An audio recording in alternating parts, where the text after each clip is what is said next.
The Russian Defense Ministry says it has provided factual evidence dispelling the Polish narrative that Russian drones entered its airspace.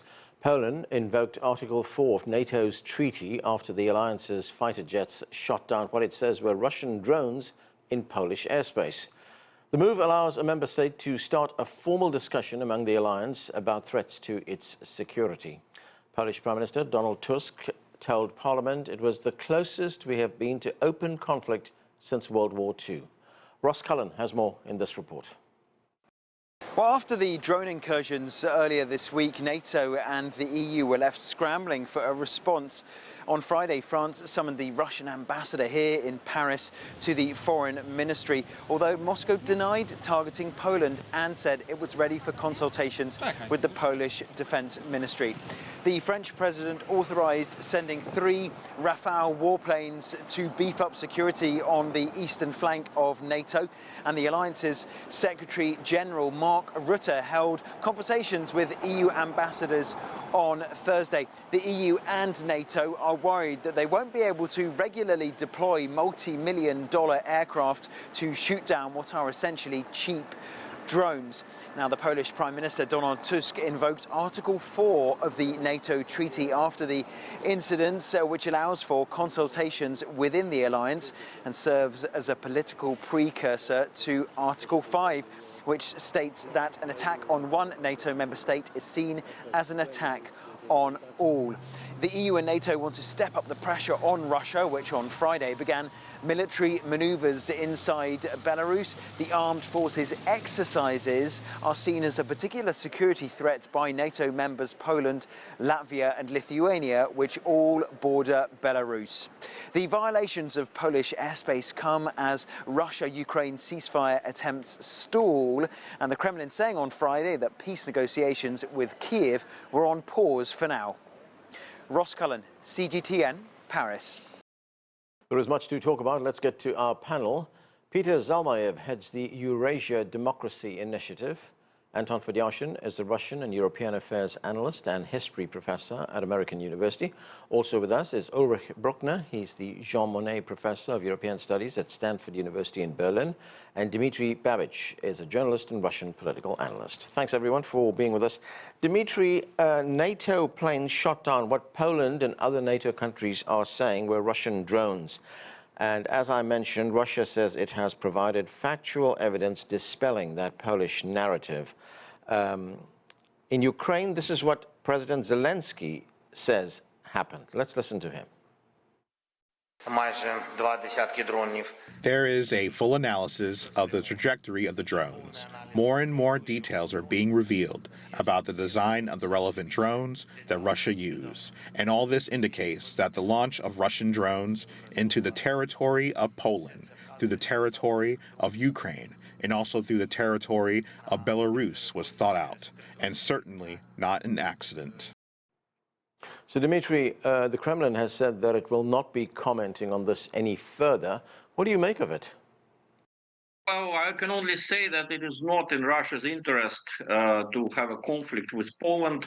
I speak Polish. I have been writing about that country for 25 years. So I can tell you that Poland constantly keeps talking about a possible war with Russia during all of this quarter of a century. Russia never seriously raised this issue, even though, of course, the attitude of Russia towards Poland was very positive after 1989, after the first non-communist government in Poland. Little by little, the Poles managed to make it bad. But certainly no one in Russia invokes the possibility of a war with Poland. What happened with these drones, I don't know. Maybe these were drones which were kind of made blind by the Ukrainian anti-aircraft defenses. So they kind of lost their course and went further to Poland. Maybe it was someone's provocation. I don't know whose, but Mr. Zelensky is already sure that it was a Russian attack. Let me remind you that I think more than a year ago, in the same way the Ukrainian government said Russia attacked Poland when a missile killed 2 people in Poland, and later the investigation found out that it was a Ukrainian missile anti-aircraft missile which went astray and hit the Polish territory, unfortunately. So I can only say that whoever has done it, whoever has organized it, was not interested in good relations between Russia and Poland, in peace in that area. And certainly, Russian government doesn't want a war with Poland. This is the last thing Russia needs right now. Peter Zalmayev, as we just heard there from President Zelensky, he says this was not an accident. President Zelensky also criticized what he says was the lack of action by global leaders after this became known, what was allegedly a drone incursion. What is your assessment of what happened? Yeah, my assessment is that Vladimir Putin is actually succeeding in sort of his main task with this special operation against Poland, and that is to probe for the sort of durability, the efficacy of the collective security agreement under NATO's charter. You know, he has already shown it up for what it is. It is not really an effective mechanism, judging by the statements of the likes of Viktor Orban, for example, who blamed the general sort of escalation for this. Donald Trump, the president of the United States, has refused to confront Russia about this. He said it may have been a mistake. That is precisely the sort of fog of war, this air of uncertainty in which Vladimir Putin will continue to probe for weaknesses in NATO's defense, eventually eroding this collective security agreement on which NATO is based. Another, I think, task that he's pursuing here is to try to dissuade Poland and other European countries from continuing to support Ukraine. I mean, the obvious lesson I think Europeans should take from this is that they have to continue defending Ukraine as if it were their own defense, which it is. But you know, considering the fractious politics of Europe, Vladimir Putin will want to divide and conquer. There are several political entities coming to the fore now, including a very Ukraine-skeptic party of freedom in Poland, which Vladimir Putin hopes to embolden with his actions, to where they will start demanding an end to Ukraine's defense as a sort of price Poland will have to pay for its own defense. Ulrich, Bruckner, it's unclear what really happened here. We'll get more details in the coming days, I guess. But to Peter Zalmayev's point that this could be a test of NATO's resolve, of its readiness to defend a member state. I mean, some European leaders have said this as well. Do you think that could be the case?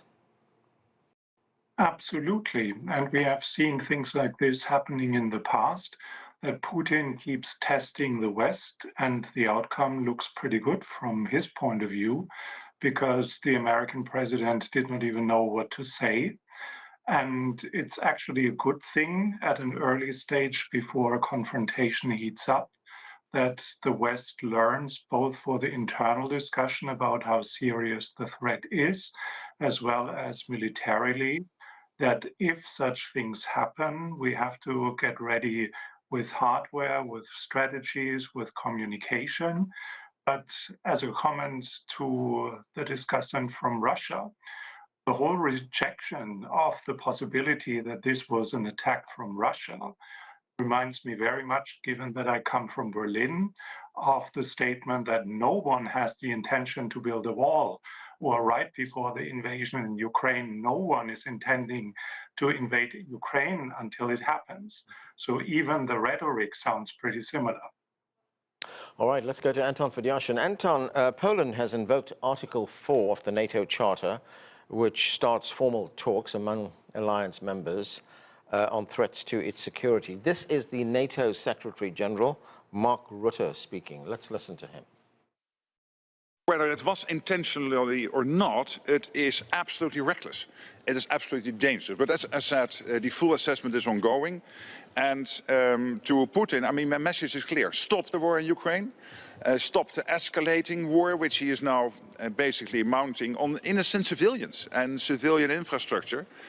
Stop violating allied airspace. And know that we stand ready, that we are vigilant, and that we will defend every inch of NATO territory.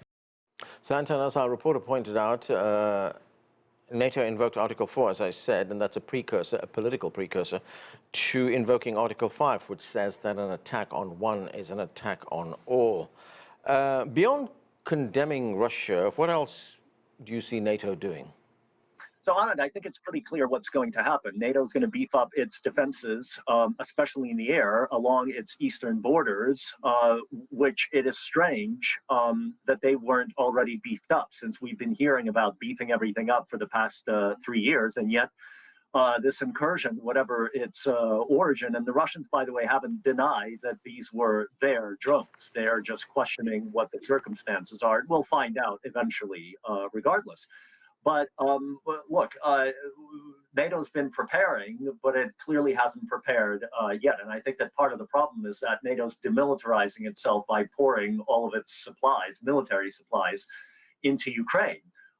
If it does choose to do what Mark Rutte, the General Secretary, clearly stated it will do yesterday, this is very bad news for Ukraine, because this means ultimately that NATO will put a lot more effort into its own defense, and that means that there will be less left for Ukraine. But that's the nature of NATO, and that's the tragedy of the whole Ukraine project, where the country was placed into a very dangerous position vis-a-vis Russia with absolutely no guarantees from the people who were pushing to pull Ukraine into NATO's security sphere.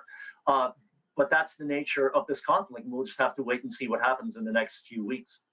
Dmitry Babich, the Kremlin says peace negotiations with Ukraine have been suspended. There's already been 3 rounds of talks, and some of those talks did lead to prisoner exchanges as well. What can you tell us about this decision by Russia to put these talks on hold? Well, it was not just Russia who has been talking about the slowing down of talks, but also everyone. It's obvious that after the summit in Alaska, there was very little progress. The European leaders immediately came to talk Trump into dropping any peaceful initiatives he had, if he had any. So basically, this is a very bad development that everyone acknowledges. It was not Russia's initiative to stop the talks.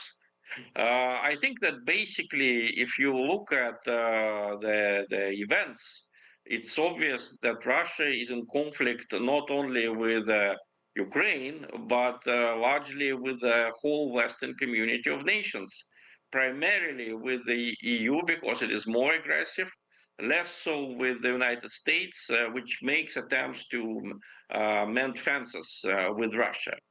But since it's a repeat, it's a remake of the Cold War, we know from the Cold War that it was not such a peaceful affair.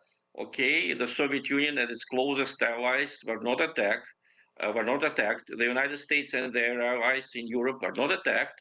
But people in the third world countries, people in Africa, people in Latin America died in the wars on the territory which their governments did not fully control. We all know about terrible wars in Africa, in Nicaragua at the time. They were kind of Cold War battlefields removed, at a distance. So in the same way now, there is a Cold War or hot war between Russia and the West, where Ukraine plays the role of Africa. Luckily, Belarus is now playing the same role as Poland or Czechoslovakia or Hungary during the times of the Cold War. Everyone understands that Belarus is an ally of Russia, so no one touches it directly. While Ukraine is not a member of NATO, at the same time, it's not under Russian influence. So Ukraine now is in the same situation as Africa, Latin America, some Latin American countries during the Cold War. I think this situation should be ended as soon as possible, and Russia wants to end it as soon as possible, but not with Ukraine becoming a country hostile to Russia and another launching pad for another aggression against Russia. This will not be accepted, not only by President Putin, but by the huge majority of people in Russia. So we are interested in peace talks. I don't think it was us who ended the peace talks.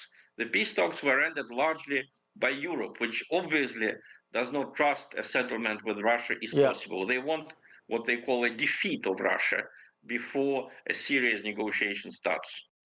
Okay, let me go to Peter Zalmayev for his view on this. Peter, Poland's leaders have dismissed suggestions by President Trump that any of these drone incursions could have been a mistake by Russia.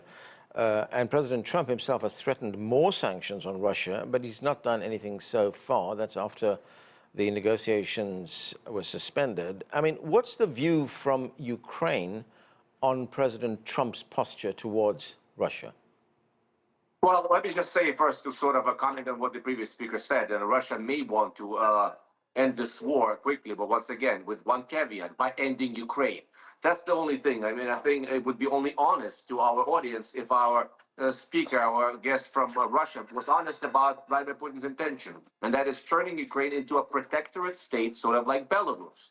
Okay, moving on. Now, Donald Trump, of course, the theatrics, the optics of Donald Trump's unrolling the red carpet in Alaska could have been justified if he really had gotten something in return for that. So far, we've seen that any overtures, any sort of gestures of friendliness towards Putin have resulted in the opposite effect for Ukrainians. Every time Donald Trump has engaged with Putin on the phone or in person in Alaska or has sent his envoy Stephen Witkoff to Moscow, Putin returns the compliment by bombarding Ukraine harder, more frequently, etc. Even Donald Trump's wife, Melania, had to remark on it. Donald, every time you talk to Putin, he hits Ukraine harder. What is the connection there? It seems like Putin is demonstrating complete impunity and is really confident that he can continue playing Donald Trump for endlessly. Donald Trump continues to promise another 2-week deadline. The deadline comes and goes, is not respected.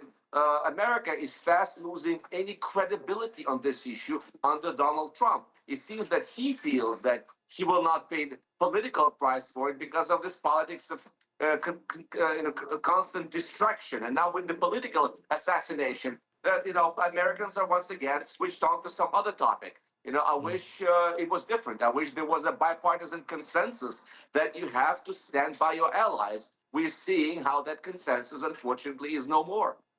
Anton Fedyashin, there has been a very rapid escalation by Russia on attacks on Ukraine recently. I mean, just last week we saw the largest missile and drone barrage attack of the war.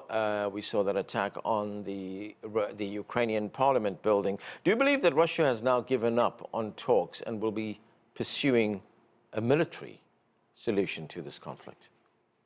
It hasn't given up on talks, but we have to be nuanced about what we mean by that. What the Russians have said consistently that they will not agree to is a ceasefire first and then negotiations. The Ukrainian position is the exact opposite, and in this they are supported by the majority of the European states, certainly the most influential ones. And so the positions are too far apart. There have been talks on multiple occasions, by the way, including right after the Russian invasion in 2022 in Istanbul, and it was the Ukrainian side that walked away from them. So the Russians are ready to talk, but it will be on their terms. And unfortunately for the Ukrainians, given how this war is going on the battlefield, which is completely in favor of Russia, it is impossible for the West to put any kind of pressure on the Russians to really sort of move the weight of benefit in Ukraine's onto Ukraine's side. The Russians don't feel like they have to compromise right now because they are moving ahead on the battlefield, and as long as that is the situation, it's going to have to go the Russian way or not. And one of the things here in Washington, D.C. is that the Trump administration seems to have come to the conclusion that the whole Ukraine project is a failure and that there is really very little chance for Ukraine to prevail militarily. And so it's trying to extract the United States from this catastrophe and then essentially outsource it to the Europeans. And they don't seem to be able to make up their mind about what to do. They don't have the money, they don't have the weapons, and there's not enough political will in the EU as a whole to get further involved in the conflict. Ulrich, Bruckner, it is true that Russia has slowly expanded the amount of territory that it controls in Ukraine, that it occupies in Ukraine. I mean, is it fair to say at this stage that with those military gains, that Russia does have more leverage right now? Well, when we look at the bigger picture, the whole war was not about gaining territory. We are talking about the largest country in the world invading a neighbor, questioning its sovereignty, and stealing some chunks of it and tries to connect them. This was not the motivation. The motivation is that, according to Putin, the largest catastrophe of the 20th century is the collapse of the Soviet Union. He dislikes the peace order in Europe after the fall of the Berlin Wall, and he wants to rewrite history. So it's not just an attack on Ukraine, it's an attack on the European way of life that Ukraine chose to be part of. And he wants to test if it's possible to divide the West. With Donald Trump being the American president, he has a fair chance to divide it. And when we look at interests, the United States is much more interested in getting better relations with Russia than being the same loyal partner in transatlantic relations as previous administrations have been. Dmitry Babich, what is your response to what Ulrich Bruckner has said? And, to the earlier point that was made as well, that what Russia is seeking, what President Putin is seeking, is to turn Ukraine into a Russian protectorate. Well, there were many phrases that Putin said about the collapse of the Soviet Union, and people who are hostile to Russia, they keep quoting Putin about the biggest geopolitical catastrophe of the 20th century. Well, it was a catastrophe if you look at the amount of wars that were unleashed on this territory of the Soviet Union after its collapse, and even in the immediate years preceding its collapse. But there was another phrase that Putin said. It was that someone who wants to rebuild the Soviet Union has no brain, and someone who doesn't bemoan the end of the Soviet Union has no heart. So Russian attitude to the Soviet Union is nuanced. And I would say that until 2014 or maybe even 2015, Putin and Russian elite did not want to have a confrontation with the West. They were quite happy with the territory that we had. And otherwise, Putin would not invest so much in the Olympic Games in Russia and in the World Cup in 2018 in Russia. But by the year 2022, Ukraine became so hostile to Russia that, okay, we don't want a protectorate state there, but we want this territory to be safe. We don't want to face constant attacks from there. And here I have to mention, you said that Russia bombards Ukraine. That's true. There are people dying. But in the same way, there are hundreds of Ukrainian drones and sometimes missiles penetrating Russian territory. And this is not reported in the West. Belgorod, a big Russian city next to the border with Ukraine, people are advised to evacuate it. There were lots of strikes against the local government buildings. There were lots of people dead. So basically, it's a two-way street here. You should not present it as in a dualistic way, as the evil versus good. Just like many wars in the recent years, this is a very complicated matter, which reflects primarily the hegemonistic nature of modern Western society. Russian, Chinese, Turkish, Arab elites, they all wanted to be part of the Western elites. They all wanted to live in peace with the West. Somehow the West managed to create conflicts with all of them during the last 30 years. It started with Clinton, it continued with Obama, Biden, and others. Every new administration had another conflict with another country or with another group of countries that wanted to be part of the West, had wanted to be part of the West previously. So that's exactly what happened with Russia, just like with China and many other countries. Okay, I want to get to Peter Zalmayev. Peter, Ukraine's position is that Russia needs to relinquish all the territory that it currently occupies, including Crimea, for there to be peace. Now, that is sometimes what diplomats call a maximalist position. But how do you see a negotiated end to the conflict, or are we going to end up in a situation where the lines are indefinitely frozen? Well, I think that, of course, you will not hear it from our officials about their definition of victory, but I think it's it has gone unsaid that most Ukrainians realize this is a non-starter. You know, getting back Crimea and even the Donbass is not going to be feasible militarily in the near future. And I think once and if Ukrainians, and I'm speculating here, of course,